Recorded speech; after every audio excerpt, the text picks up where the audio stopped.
یہ فیض صاحب کی غزل ہے ان کے نسخہ ہائے وفا سے. تو مجھے بہت اچھی لگتی ہے، شاید آپ کو بھی اچھی لگے. ساتھ مل کے پڑھتے ہیں. آپ کو میں اپنے طرف سے انٹرپریٹیشن اس کی بتاتا ہوں، آپ اس کو سنیں، دیکھیں اور دیکھیے آپ کو کیسی لگتی ہے. تو یہ ایسے ہے کہ ہم ایک کرتے ہیں یہ کہ 5 اشعار ہیں، 5 شعر ہیں، تو اس کو ایک ایک کر کے پڑھتے ہیں. پھر میں آپ کو اپنا اس کا اس کی تشریح کروں گا، اس کو بتاؤں گا. میں آپ اس کو دیکھیے آپ کو کیسی لگتی ہے. تو پہلا اس کا شعر ہے، 5 ہی صرف شعر ہیں اس کے. تو پہلا یہ ہے کہ نہیں نگاہ میں منزل تو جستجو ہی سہی، نہیں وصال میسر تو آرزو ہی سہی. تو فیض صاحب یہ کہہ رہے ہیں کہ بھئی اگر منزل نہیں ہے نگاہ میں، ڈیسٹینیشن اگر نہیں آپ کو نظر نہیں آ رہی، بہت دور ہے، تو کوئی بات نہیں. بیسکلی اس کا میسج یہی ہے کہ ڈونٹ گیو اپ. تو کوئی بات نہیں، اس کی جستجو میں، اس کی تگ و دو میں، striving to get to your destination in itself is a reward. کہ جو جستجو بیسکلی کوشش، striving to get to your destination which is منزل، وہ ان اٹ سیلف ایک ریوارڈنگ فیکٹر ہے. تو اسی میں آپ لگے رہیں. منزل نہیں ہے نگاہ میں، ڈیسٹینیشن نہیں ہے، تو کوئی بات نہیں، آپ اس کی جستجو میں لگے رہیں. اور دوسرا اس کا مصرع، نہیں وصال میسر تو آرزو ہی سہی. تو شاعر نارملی فیض صاحب کا کلام تو خیر دوسرے طرز کا ہوتا ہے تھوڑا سا، لیکن بہرحال اس میں ایک یہ عنصر ہے، ایک وہ ایک پہلو ہے کہ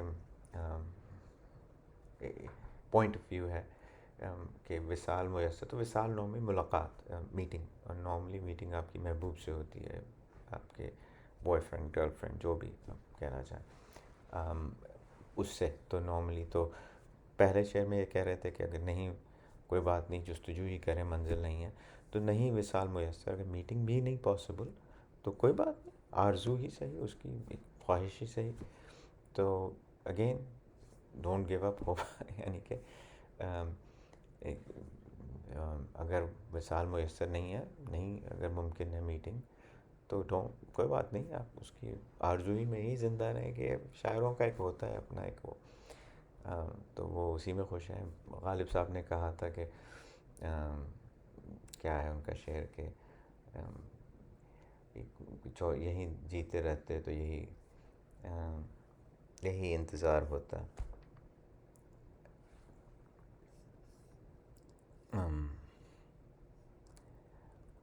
یہ نہ تھی ہماری قسمت کے وصال یار ہوتا. سوری، مجھے تھوڑی دیر میں یاد آیا، آپ کا پریشس ٹائم لیا ویڈیو میں. کہ یہ نہ تھی ہماری قسمت کے وصال یار ہوتا، اگر اور جیتے رہتے تو یہی انتظار ہوتا. کہ ہماری قسمت میں ہی نہیں تھا کہ میٹنگ ہوتی، اور اگر مزید جیتے رہتے، یہ نہیں ہے کہ ہو جاتا، میٹنگ ہو جاتی وغیرہ، کہہ سکتے ہیں ڈیفیٹسٹ ایٹیچیوڈ ہے، لیکن اس کا اپنا ایک مزہ ہے. اگر اور جیتے رہتے تو یہی انتظار ہوتا. اگر ہم مزید جیتے بھی رہتے، یہ نہیں کہ آپ میٹنگ آج نہیں پاسبل، اگلے ویک نہیں ہے تو ہو جائے گی، اگلے ویک ہو جائے گی یا اس کے بعد ہو جائے گی، نہیں، آپ جیتے رہتے تو یہی انتظار ہوتا. تو anyway, coming back to this, کہ تو نئی نگاہ میں منزل تو جستجو ہی صحیح، نہیں وصال میسر تو آرزو ہی صحیح. اچھا، دوسرا جو شعر ہے کہ نہ تن میں خون فراہم، نہ اشک آنکھوں میں، نماز شوق تو واجب ہے بے وضو ہی صحیح. تو یہ بڑا انٹرسٹنگ ہے. اچھا، اس میں میرا اپنا ایک انٹرپریٹیشن ہے. دیکھیں، جو شاعر ہوتا ہے جب وہ شعر لکھتا ہے تو ایک اس کا اپنا ایک پوائنٹ آف ویو ہوتا ہے. شاعری، پوئٹری کی یہی بیوٹی ہے، اسپیشلی میرے خیال میں اردو شاعری کی یہ ہے. اردو اور انگریزی میں جانتا ہوں، اور دوسری فارسی میں، عربی میں اپنا، اور دوسری زبانوں میں ہوگا. لیکن اردو شاعری میں یہی بڑا انٹرسٹنگ ہے کہ یہ تصوف اور ایک فلاسفی جو، یا ایک میٹافوریکلی جو ایک شاعر لکھتا ہے، وہ اس کا اپنا پوائنٹ آف ویو ہوتا ہے. جتنے انٹرپریٹیشنز ہوتے ہیں وہ لوگ اپنے طریقے سے نکال سکتے ہیں. تو میرا یہ ہے کہ اس میں وہ یہ کہہ رہے ہیں کہ وضو جو ہوتا ہے پانی سے ہوتا ہے، پانی لکوڈ ہے. اب انہوں نے جو اس کا استعارہ دیا ہے، اس کی جو وہ کیا ہے میٹافور یا سملی جو بھی کہہ لیں، کہ تن میں خون فراہم نہ، باڈی میں خون نہیں ہے، بلڈ نہیں ہے، بلڈ لکوڈ ہوتا ہے، نہ اشک آنکھوں میں، اور آنکھوں میں آنسو نہیں ہے، آنسو بھی لکوڈ ہوتے ہیں. تو میرے پاس لکوڈ نہیں ہے. اور جو دوسرا مصرع جو اس کو جوڑتا ہے، نماز شوق تو واجب ہے بے وضو ہی صحیح. تو اگر نہیں ہے پانی میسر، جو پانی اس صورت میں آئی مین اٹس این ایکسٹریم، لیکن بہرحال شاعر ہے، شاعر تو ایکسٹریمٹیز میں ہی بات کرتے ہیں. نہ تن میں خون فراہم، کہ میرے پاس نہ خون ہے نہ آنکھوں میں اشک ہے. میں اگر میں وضو کرنا چاہوں، یعنی پانی تو چھوڑیں، میں خون یا آنسو بھی نہیں ہے جس سے میں وضو کر سکوں، لیکن اس کے باوجود نماز شوق تو واجب ہے، وہ ایک لازم ہے. مجھے بے وضو ہی صحیح تم کر لو. اچھا، نماز شوق یعنی یہاں پر آپ یہ بھی کہہ سکتے ہیں کہ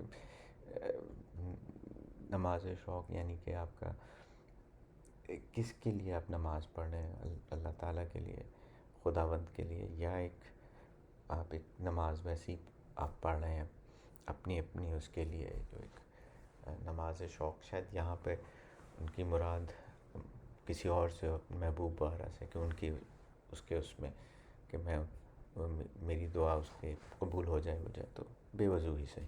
بہرحال تو یہ کنٹینیویشن ہے کہ کوئی بات نہیں، اگر ایک چیز نہیں ہے تو لیٹس جسٹ موو آن. یہ فیض صاحب کا ایک بڑا ٹپیکل سٹائل تھا. اگر آپ ان کو کبھی ویڈیو دیکھیں یوٹیوب پہ وہ، تو جس طرح وہ بات کرتے تھے، وہ تھا کبھی ان میں نا امیدی نہیں تھی. ان کا ہے ایک شعر کہ دل ناکام ہی نا امید تو نہیں، ناکام ہی تو ہے، لمبی ہے غم کی شام مگر شام ہی تو ہے. یعنی کہ نا امید تو نہیں ہے، دل ناکام، کوئی بات نہیں، آج ہارے ہیں کل جیت جائیں گے، لمبی ہے غم کی شام مگر شام ہی تو ہے یار، شام کے بعد صبح ہوگی. تو آئی تھنک مے بی، میرا اپنا خیال ہے، ہو سکتا ہے آپ کا نہ ہو، لیکن مجھے لگ رہا ہے کہ یہ وہی سارٹ آف وہ ہے، اس میں بھی میسج وہی ہے.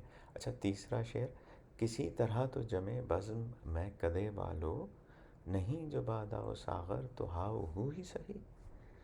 اچھا، اس میں پہلے مصرے میں دیکھیں، کسی طرح تو جمے بزم میں کدے والو، تو انگریزی میں سے ایلٹریشن کہتے ہیں کسی چیز کا ریپیٹ کرنا. تو اس میں میم جو ساؤنڈ ہے، تو سنیں، کسی طرح تو جمے میم جمے بزم، بزم میں کدے والو، کسی طرح تو جمے بزم میں کدے والو، نہیں جو بادا و ساغر تو ہاؤ ہو ہی سہی. تو یہ کہنے کا مطلب ہے کہ کوئی بات نہیں یار، کسی طرح تو جمے بزم، ایک محفل جمنی چاہیے، ایک party, get the party start right sort of. کہ but to start the party you may need some libation, some alcohol or something. کوئی بات نہیں اگر وہ نہیں ہے تو کوئی بات نہیں، ہاں ہوئی صحیح، ہنسی مذاق ہی کرتے ہیں، بزم تو جمے، پارٹی تو شروع ہو. ٹھیک. اچھا، اس کے بعد پھر کہتے ہیں کہ گر انتظار کٹھن ہے تو جب تلک اے دل، کسی کے وعدہ فردا کی گفتگو ہی صحیح.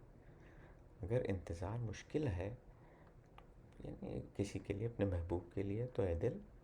اچھا، یہاں پہ وہ فیض صاحب کا اسٹائل ہے، اے دل اپنے دل سے بات کر رہے ہیں، ہے نا ان کا شعر ایک کہ اے دل نے مسافر ہوا پھر سے حکم صادر کہ جدا ہوں ہم وطن سے. سوری میں غلط بول رہا ہوں، دوسرا مصرع، پہلا بھی کچھ اس طرح کا ہے، معاف کیجیے گا. لیکن بہرحال اپنے وہ ایسے دل سے کہہ رہے ہیں، گر انتظار کٹھن ہے تو جب تلک ہے دل، کسی کے وعدہ فردا کی گفتگو ہی صحیح.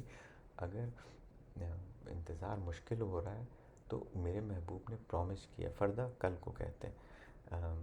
اقبال کا بھی شعر ہے کہ کیوں ہم آتن گوش رہوں، کہ فکر فردا نہ کروں، ہم آتن گوش رہوں، ہم نوا میں بھی کوئی گل ہوں کہ خاموش رہوں. شکوہ سے ہے شاید، شاید تو نہیں شکوہ سے، لیکن شعر شاید تھوڑا سا ڈفرینٹ، تو اگین معافی. کہ کوئی بات نہیں، اگر انتظار مشکل ہو رہا ہے تو میں دل کو کیسے بہلاؤں، اس طرح بہلاؤں کہ میرے محبوب نے وعدہ کیا ملنے کا، کل کا وعدہ کیا، تو اسی کی گفتگو کرتے ہیں، اسی کے بارے میں بات چیت کرتے ہیں، رائٹ. تو وہی صحیح ہے. تو اسی طرح ہی وقت کٹ جائے گا اگر کل کا انتظار نہیں ہو رہا. اور آخری شعر اس میں کہ دیار غیر میں محرم اگر نہیں کوئی، تو فیض ذکر وطن اپنے روبرو ہی سہی. اگر دیار غیر وطن کے باہر، پاکستان کے باہر یہ جب تھے، جلا وطن بھی تھے، لندن میں تھے، مقیم تھے، بیروت میں کچھ عرصہ تھے. تو اگر ہم باہر ہیں دیار غیر میں، غیر کے ملک میں ہیں، اور اپنا جاننے والا کوئی محرم نہیں ہے، کوئی اپنا ہم وطن اس سینس میں اس شعر کے کانٹیکس میں اگر نہیں ہے کوئی، تو فیض اپنے آپ سے بات کر رہا ہے شاعر، ذکر وطن اپنے روبرو ہی صحیح. تو یار اگین کوئی بات نہیں، نہیں ہے کوئی ہم وطن جس سے مل کے دو باتیں انسان کر لے، خوش ہو جائے، دل بہل جائے، تو کوئی بات نہیں، اپنے آپ سے باتیں کر لیتے. تو یہ بڑا اچھی مزیدار ایک غزل ہے. سوری میں مزیدار اپنی وجہ سے اپنی طرف سے کہہ رہا ہوں، لیکن بڑی اچھی خوبصورت غزل ہے. تو یہ میری انٹرپریٹیشن تھی، دیکھیں آپ کو کیسی لگی. In any case thank you for listening.